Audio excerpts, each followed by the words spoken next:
What's up, guys? Today's kind of a special day on my channel because today I actually have battle video number 400, and I also have, my channel's 800. I think that's how you do 800 with an 8 and the 2 zeros and the pudding pops. No. Okay, I think that's what's going on. So I figured, let's make something special out of it. But I had ordered this shirt beforehand, and I was like, I can do something with this shirt. So, just based on the title, and then just based on the shirt, and then just based on the special numbers, I don't know if you're piecing this together yet, but in case I have to spell it out for you, I have a doubleheader, monotype, black and white 2-match, and this is going to get very mixed reactions because I know some people were like, oh, I don't want to see black-white 2, or some people were like, why aren't you uploading black-white 2? I want to see that shit. So, for those of you that don't like it, I'm sorry, I'm going to be moving over to this, especially because it's in English, and for those of you that do like it, right on, this is going to be the start of some good stuff. Anyways, first match is going to be against NBZ, and we're going to go ahead and play that shit back right now. Okay, so, I believe how it went about is we ended up talking to a third party in Skype, and we were like, hey, we want to pick neutral types against each other, because how it usually ends up turning out is that the other person has a really, really fucking awful type for fire, and that's why I don't do mono fire too often, but he's got mono electric going on. I really got to look out for Rotom Wash, and aside from that, nothing else, really. I mean, Galvantula could be kind of a thing, same as Raikou, just because of how fast they are. But just Rotom Wash in general, especially if it's Scarf Hydro Pumps all over the place. Don't want to deal with that shit. So he's going to go ahead and lead off right off the bat with one of the new Pokemon forms. I don't even know what this thing is. It's a Tornadus with, like, dainty legs. Fucking whatever. But I don't know if he knows that I'm Scarf too, just based on watching my videos or my streams or whatnot. But he switches out immediately to go into something more defensive. And I know that this thing is more defensive, just because I've seen what this thing does as well. But I'm going to go for 2 Flare Blitzes, hoping that that was just damage variation, that's not a set thing. Did you see the Flare Blitz graphic, by the way? Talk about sexy. Holy shit, look at that. But it turns out that after lefties, it turns into a 3-hit KO, and is being able to smack me with a T-Wave, followed by a T-Bolt on the next turn, which at that range is actually going to be enough to take me out, especially because I took out a lot of his own HP, and took a little bit off my own as recoil. So, takes me out with the T-Bolt. At least he is right for the killing, but that's really no hair off of his back, or his head, especially because this thing's kind of slow, and, kind of that kind of thing. He probably just brought it along just because mono electric and fucking around and whatnot. But I brought an Arcanine with me. This is one of the only team members to change between these 2 matches. I do use an Arcanine, but this is a more offensive set in this one, so I figured I would just mention that right now. But it's just Adamant and lefties. People thought it was a bulky variant, and it's really not. Like, people use Jolly all the time. Like, I'll just use Adamant because everyone's going to think it's Jolly, and it has the power of being Adamant with the mindset of people thinking it's Jolly and not wanting to stay in because nothing in that speed tier is really just too threatening, at least that I can think of right off the top of my head. The point I'm trying to make is I haven't really had too much difficulty with using this thing, but I see this thing come in, and I'm like, okay, I need to go for close combat and an E-Speed, and I'm going to predict a Hydro Pump miss, but he actually ends up going for the Rain Dance. And then, after my 2 attacks, he ends up living on because that thing is naturally very bulky. Heals for a fucking Life Orb Thunder in the rain, and that's a really good idea. That's a kind of good idea. It's more than kind of good, actually. It's a very good idea. So, it ends up being a double down, fortunately for me, I guess, especially because I get to go into my Scarfer right now. He brings in a Raikou. Now, under normal circumstances, you don't want to give a Raikou a choice item. And truthfully, I don't know what I was thinking right now, giving this thing a choice item. But the mindset I had is that I did not want it subbing and Calm Minding at this point in the game, because it would have just devastated my entire team. So that's why I give it to it now, knowing that my Rotom is still at a decent amount of HP, and if he... decent being full before the T-Bolt, obviously. But if he went for a sub or a Calm Mind, he would have to be locked on those and he'd have to switch out immediately, which is why I went for the Volt Switch right here, thinking that he was going to switch out. You get a crit here, it's pretty irrelevant, but it does give me the free opportunity to go into my Volcarona and just set up all over his face, and it's basically just going to be Volcarona putting in some work, truthfully. So, I get a Quiver Dance here. There's a lot of dancing in this game, by the way. You got the Quiver Dance, you got the Rain Dance, you got the Fiery Dance. I don't think any electric types get any kind of dancing move things. What are the dances out of this? Dragon Dance? Is that it? Should look that shit up on Survey. There's a lot of dancing going on. Anyways, Fiery Dance, speaking of dance, is going to be able to take out this thing in one shot. I don't know if it got more fragile or anything like that. I haven't really taken a look at the base stats. I know it got more powerful, but it got slower. HP is the same. I don't really know how the other shit worked out, but he's gonna go for a T-Bolt, and since he's scarfed, you know, I'm like, okay, that's fine, as long as you don't paralyze. And I mean, even if he does paralyze, as you can see by the amount of HP I have, I'm not sure if it's really that evident, or just based on how well I'm taking him, but I am a bulkier, you know, resto chesto variant, that kind of thing. So, that thing ends up dying to a Fire Dance as well, and I believe he goes into, his second to last one, which is his Galvantula, and then just goes out into, this thing just to die. I think we were talking about something on Skype, and he really wanted to see if Giga Impact had a changed animation, because he also saw Outrage on Zed's video, and that shit was just... Outrage looks great in this game, if you really have not seen it. A lot of the fire moves in this game got some tweaks as well, and so I was like, okay, you know what, I got a shitty physical defense, I'm gonna go for the rest, and then see if he can actually manage to kill me off. The smarter thing to do, just to not make this a straight-out Volcarona sweep, would have been just to go for the Quiver Dance right there as he goes for the Giga Impact, because I believe it's going to leave me with around 100 HP, and I think the graphic on that changed a little, but it's not like I really use two-turn moves all the time, or, you know, turns with a recharge. Moves with a recharge turn. I don't use that shit that often to keep tabs on it, but he recharges, then it turns out he's slower, and I'm just going to take him out with the V-Create, which also has a change. Look at that. Did you see that? Right there? That shit was really cool, right? Okay, that's going to do it for the first game, and I believe we have the match with Fizzy coming up immediately after this.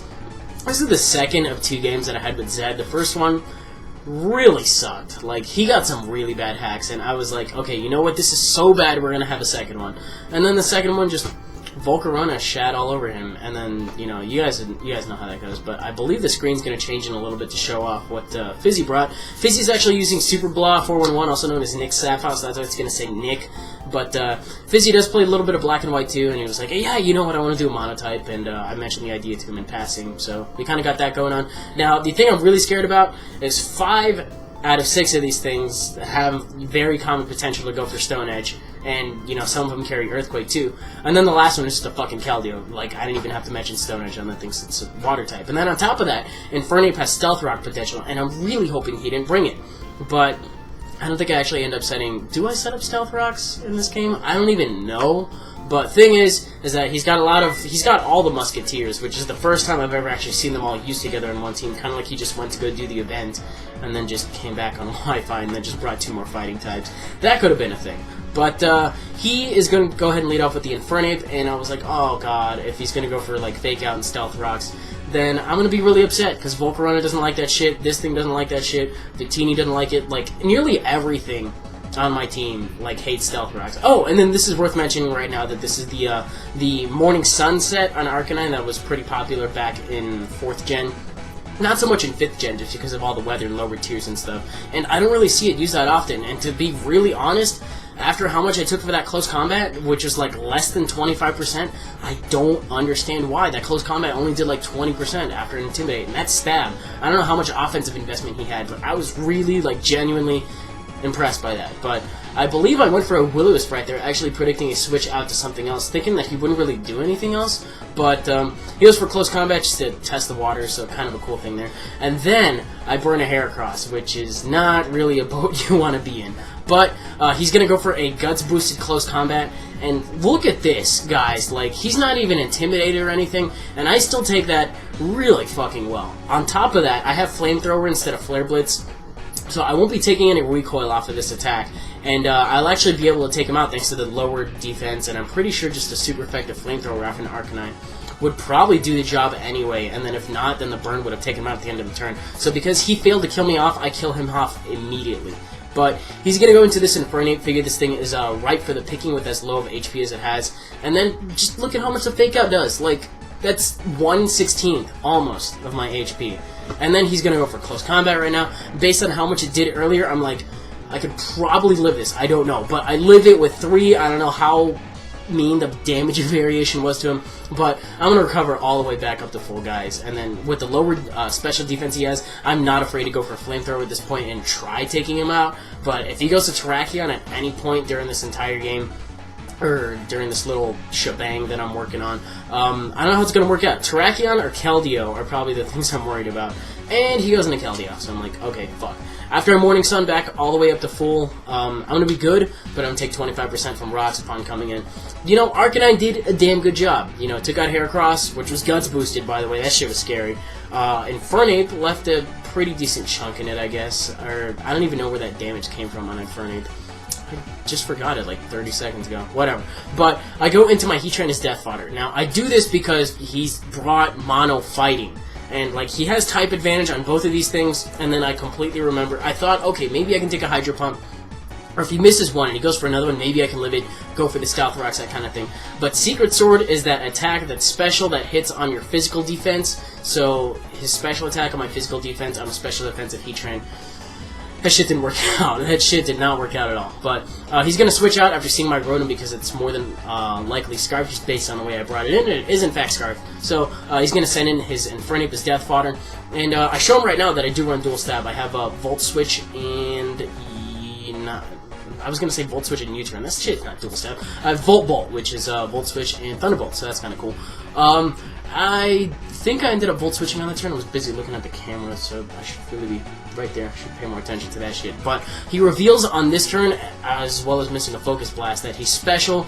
I can't really do much about that, especially if he starts Calm Mining, because I'm a special attacker as well. I can bring in my Victini after I learn a little bit more about his set. I don't know if he's purely special or if he's just mixed. I was kind of wanting to see if he was going to take Life Orb damage, because if he's Life Orb, he could be mixed, but if he's not, then he's more than likely just purely special. So, he's going to go for Focus Blast, a second Focus Blast. After seeing the damage on the first one, I realized I didn't really want anything to take it, but in hindsight, I could have just gone out to Victini at this point, because I hadn't seen Life Orb recoil. Victini or Volcarona would have been ideal switches. Probably Victini, because I would have taken less from Stealth Rock's damage, and I am a little bit bulkier on the defensive side naturally than Volcarona is. But I knew by bringing in Volcarona, I would be able to get a drop on him by going for the Quiver Dance on the switch, and then revealing what his Terrakion is, just in case he brings it in now and tries to resist the Fiery Dance. So I go for a Bug Buzz, I believe, just to try to get some damage off. And it turns out that since I'm faster than him, this is a Wrestle Chest of Volcarona, so it doesn't run max speed at all. I will barely outspeed a regular Terrakion, but if he Scarfed, he would have been able to outspeed me even after a +1. I'm pretty sure it would have been the same thing regardless, but that would have just been a red flag. But it turns out I go first, get a Bug Buzz off, miss his Stone Edge, and then I get off a second Bug Buzz, and then he reveals that, or rather the Poke itself reveals that it's Life Orb, and it's a double down. So 2 double downs! Kind of got that going on for you guys. What do we got going on? He's going to bring in his Virizion, and I'm going to bring in my Rotom, and something really cool is going to happen right now, because on the list of fire moves that got graphics changed, fucking Overheat got a change graphic. That shit is cool. So I think just ends up dying straight out. I think he thought it was Specs or something like that. I don't know. But I was like, I'm going to fucking go for it, especially since Terrakion's dead. The worst thing he can do is bring in Keldeo, but he's not going to want to risk bringing that in on a Volt Switch. But now that he sees that I'm faster, and I went for Overheat, I'm -2, I gotta get out of there. So, thinking about it, I also gotta let something die. Just because he's free to go for Hydro Pump on anything I have on my team, and just end up taking it out. So Victini didn't really do anything except for V-Create on the last match, but to be honest, I use Victini a lot on this channel. Anyway, I got like 6 in my box, so it's not like you're not going to get to see Victini do any work at all. But go into my Rotom, again right here, and I don't really have a lot of rock switches. I have this one, and then another one, and then that's it. And I think these, between this and Infernape, these two, it's going to be these two versus the Musketeers is what I'm trying to say. So, go for a T-Bolt, and it actually does more than half, which I think he was banking on it doing less than half. I don't know if his Keldeo is Scarfed, or I really don't, I don't think it is. You know what? Otherwise he would have outsped me with the... I don't know. But he goes into... No, you know what? He's not. I don't know why I even thought about that. He would have outsped me right here. But... point I need to make right now is I know Thunderbolt's not going to kill because I know Keldeo actually has a very respectable amount of special defense, and it's going to live it with, you know, a pretty decent chunk. Take me out with a Hydro Pump, that's fine, because my last Pokemon Infernape is also Scarf, and I'm going to go for the Flare Blitz because I care about my audience, and that shit gets style points, because Flare Blitz and Overheat and V-Create and all the fucking fire moves in this game just got way cooler. Like, I don't know if fire just became a really popular theme for Black and White too, but just because of Reshiram and shit, I don't know. Maybe electric moves got changed too. That could be something to look into. But I know that fire moves look really cool, and fire types are really cool in general, except when stealth rocks are around. But that's it for both of those games. I really hope you guys enjoyed them. If you did, you're more than welcome to leave a like rating, comment, subscribe, do your thing. The mic I'm using is actually a Blue Snowball, so I'm actually going to sound a little bit better now that I'm getting close to it. I don't know if I'm going to end up using this for picture-in-picture, truthfully. It's a really nice mic, but I got to rearrange my setup because I'm not having it right now. I got to boost afterwards and stuff like that, see if it ends up sounding somewhat decent. But that's going to do it. I believe I just finished my Battle Network 2 LP. You're welcome to go check that out in the playlist in the description as well. I'm thinking about starting my next LP, probably going to take a week's break to make episodes and then just get back on the ball with uploading those. So that's kind of what I got going on. Anyways, hope you guys enjoyed Wi-Fi Battle number 400. Let's hope I got it in me to do at least 100, 200, 300. I don't know how many more till the series dies. Yeah, maybe. I don't know. I'll see you guys later.